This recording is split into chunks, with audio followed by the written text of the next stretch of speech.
Welcome to Get Your Mind Right, Boots on the Ground, where we spotlight professionals in the field who have overcome challenges and how they work through them. Their stories offer real-world insights and tips for thriving in today's competitive landscape. Good morning. John Johnson here, and welcome to Get Your Mind Right, the world's only podcast dedicated to digital marketing and merchant services professionals. Now, by popular demand, my good friend Bree Miracle's back. Thanks for coming back, Bree. Yeah, absolutely. Hey, Bree, you were on the show some time ago, and we talked about how to approach digital clients, what you look for, what sort of verticals, and how you set appointments. So for you folks that missed that episode, it's really easy to go back and find it. I really suggest you watch that as a precursor today. But Bree, I've had you on this show because you're really a great credible source. You won the award for Evolve last year for the most product sold, which was fantastic. And I really can't think of anyone better. You've really done it all. From not only representing the client, managing their account, selling the account, but also doing lots of calls and setting appointments. Sure did. So I think that's an incredibly relevant experience that we have here for today. So again, if you guys missed that last episode, that's really a great precursor for this. So, but that being said, let's really segue in to the qualification, because when I saw your original presentation, you had some really good tips on this, and the phrase I liked that you used was highlight the why. Yes. Tell me what that why looks like. So anytime I'm speaking with someone during the conversation, I want to emphasize that we're in the market of growth. Anybody can build a website. Anybody can be a web developer. It doesn't matter. My 6-year-old can probably build a website. The idea is you can have a website out there, but how many people are going to it? What are they doing on the website? What kind of SEO is plugged into the back end? What is your growth plan with it? That is really what sets us apart from others. Next is going to be... So talk to me about that. What do you mean by growth plan for the client? Right. So every conversation is consultative in the beginning. I want to know, okay, Bree, I want to grow in this sector of my business. I'm getting a lot of phone calls for this service that I don't do or doesn't generate me any money. We also go out there, and on the Viv side, we are programming their website every 30 days based upon the algorithm that is in their niche.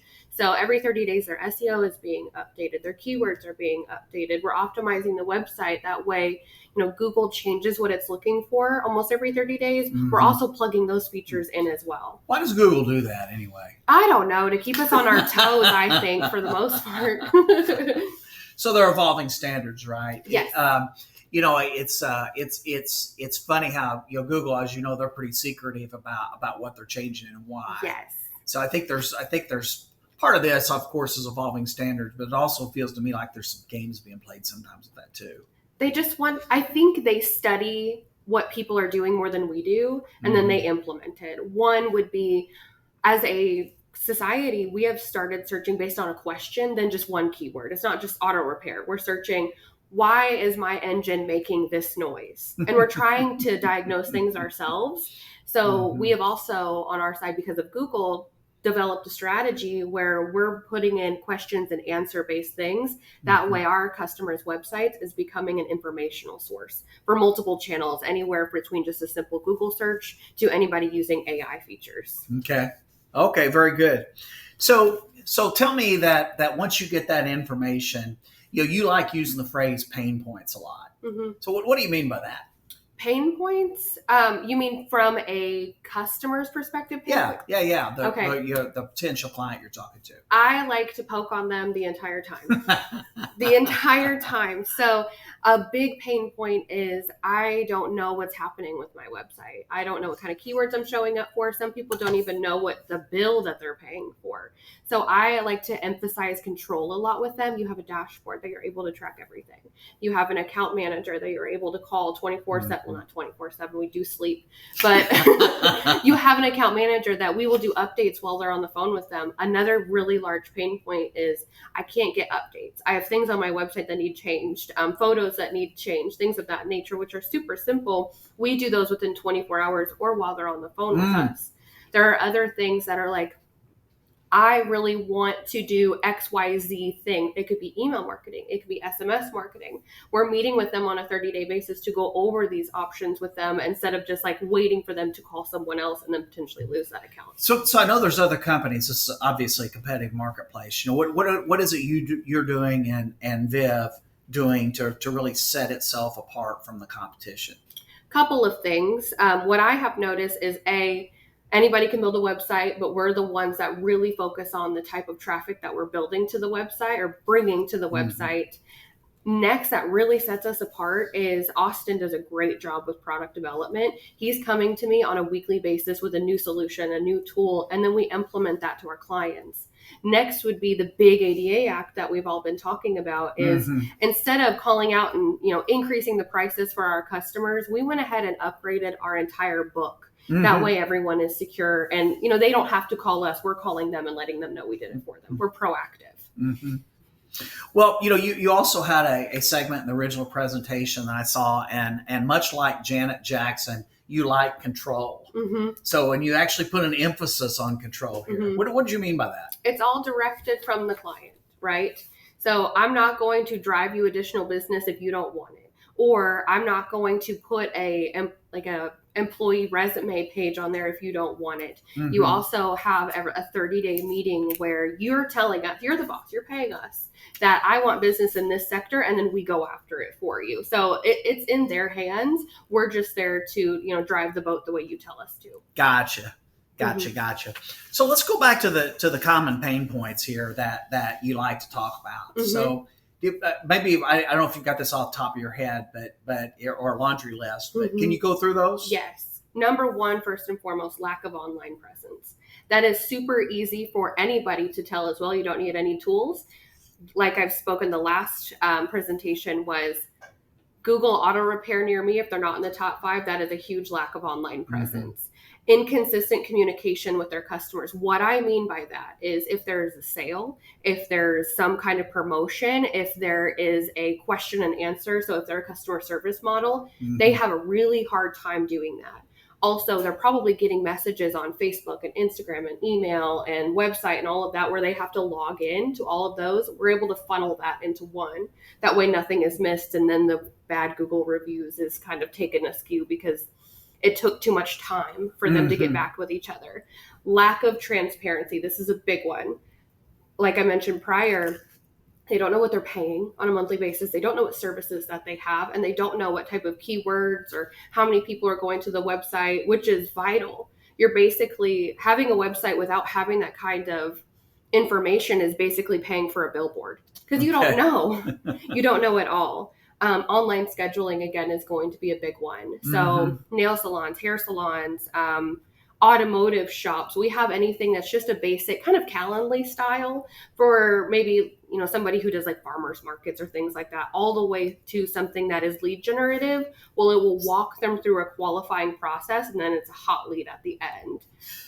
I know for me, this is a big bugaboo. Very, very frustrating because I'm extremely busy, and unfortunately, when you want to make an appointment, a lot of times I'm dealing with people who have the same hours I do, right? Right. So for me, and this is even ordering a pizza. This aggravates me, right? But you call, rings, yeah, and then someone says, "Thank you for calling. Can you hold, please?" No, I can't hold, right? I don't want to do that. And you go through this rigmarole. You have to tell them like 3 times what your name is. You have to tell them the spelling of your name, all this. And like for me, when I go on someone's website, they've got a calendar tool. They're making it easy on me. Exactly. They're making it easy on themselves. They're not paying an employee to do that. They're making it very easy to do business with them. And I know I talk to people about this a lot. And like me personally, even when people I do business with, I say, hey, you guys really need to get online scheduling on here. Yeah. Sometimes it resonates. Sometimes they just kind of, okay, whatever, right? Yep. But I think it's very, very important. It's very powerful. If you don't have it and you're in the service industry, you're losing business. To maybe somebody, you may be the expert and you may be the best person to go to, but you're losing business because you don't have it. There's been several times in my experience where I went to a business because they had a scheduling tool and maybe they weren't the best at what they did, but they made it easy on me to book that appointment. Yes. Yeah. That's huge. And that's the number one thing that made it easy on you. They made it easy. And I'm going to take that a step further. When someone makes it easy on you, that's how they're setting the outset of the relationship, right? And you go in there positive. Hey, they made it easy on me. And your disposition is, I'm going to have a good experience with this. Absolutely. The easier you make it, the more happy I am whenever I show up. And then inevitably I will have a good experience in my mind whenever I get there. Absolutely. So, anyway, I distracted you here. We're talking about pain points. No, you're fine. Last big one would be reputation management. And whenever I say that, you're like, what does that even mean? And it is so vital. So all the way down to, do you have a review strategy? That's your reputation. What does your social media strategy look like? That's your reputation. Again, think of the last time you applied for a job. Did you look at their social media? Did you look at their Google reviews? You should have. I know that I was found on Facebook, and then that's how I am here today. Next is, if they're a big, big merchant, I don't need any more business, Bree. I'm fine. Yeah. I'm good. I just want to coast. Okay. So you probably have other businesses out there that would like to take your business, correct? Yeah. You're the ideal. Yes. So there are ways where people can go in. If your profiles are not owned properly, they can go in there and change business hours to close. They can change phone numbers to their own. It happens a ton with legal, anyone in the lawyer space, anyone in the automotive space, contractors, big ticket items. That will happen a lot. So between, online listings, so your Viv search tool, social media, and your reviews, that is your whole reputation management. And that's a lot of holes that I'm able to punch into whenever I'm having conversations. It's funny you mentioned this because I really like to shop local and I use Amazon very, very little. Yes. But someday Amazon may get wise and shut me off, but I use their reviews extensively. I do as well. So yeah, that helps me figure out, what I want to buy and how I can buy that locally. Yep. So what, I'm just curious. You mentioned two things. You said you ask a merchant what their review strategy is and also what their social media strategy is. How many of these merchants are able to, first of all, they understand even what the question, and secondly, they have a codified strategy? Maybe 5%. Oh my gosh. Maybe 5. Oh my gosh. Yeah. Okay. Well, it's a big deal. Yeah. It's a big deal. So why do you think that they don't have an awareness of this, or there's not a strategy? Well, it's something modern and people are used to habits, right? Whatever that we're, it's the way we've always done it. Yeah. Unless you're in the restaurant space, because reviews just naturally come in the restaurant space. But if you're in any other avenue, do you go to your automotive shop and then leave them a review after? Probably not. Yeah. Because you just spent $600 and they changed your oil. That's not life-changing, right? But it is vital. It's basically free SEO. Google looks at that. Everyone looks at that. But then if you sent a text message after you left your oil change and they said, thank you so much for visiting with us today. If you don't mind, leave us a review. Here's a QR code you can scan, or here's a link. You would be more likely to do that. That's right. I also talk to them about reviews first and foremost because it brings down their wall. I'm not trying to sell them anything. I'm just trying to help them. Yes, we have tools that I could sell them that could help them send a review link or whatever that may be. But it's more just like hey, this is my way of helping you, because I'm a salesperson, right? They automatically have their walls up whenever they're having a conversation with me. I'm working my way in, A, to get them to talk about themselves, and B, here's a piece of information that I don't have to share with you, but it is going to help you if you implement it, and it's free. Okay. Very good. And then the last thing was the social media strategy. What percentage of your clients first know what you're talking about? And then secondly, they actually do have a social media strategy? That's a little bit bigger. I would say maybe 30%. Oh, okay. Yeah, it's not as bad because everybody's been on Facebook for forever. But I will tell you, most of them don't have like a true social media strategy. They have a front desk girl that's doing it, or they're trying to do it themselves. So then I asked them, how much time are you spending doing this? How much time is your front desk girl doing it, but then also ignoring her own actual job duties? Or if they're paying somebody else to do it, what kind of money are you spending towards this? But then also, whenever you're spending money towards it, or even doing it yourself, are you getting likes, follows, shares, which that's the whole purpose of social media. And if the answer is no, then it's time to look into other avenues. It's funny too. I see some people that they'll chirp very quickly. Oh yeah, we got social media strategy. We post regularly, right? Well, that's, first of all, it's not really a strategy. And I look at some of these Facebook sites, and what these businesses, they've checked the box that they're posting things. Yeah, and they're they think checking being boxes. successful. Mhm. And I've seen other businesses that they're actually hurting their reputation, hurting their businesses by what they're putting on Facebook. Like, for example, I saw a Mexican restaurant, and they were posting pictures of plates of Mexican food after people had already started eating it. Well, it's not attractive, right? And it was actually unappetizing. And it's really sad because their food and their service is off the chain. Really? But once again, if I haven't eaten there and I'm looking at this on their Facebook, I'm not going there. Mm-mm. So they missed the point on that. Yeah. No, So, Bree, we're out of time for today. Okay. I really appreciate you coming in. I'd love to have you back. Absolutely. All right. Thanks for tuning in today. And remember, keep your mind right.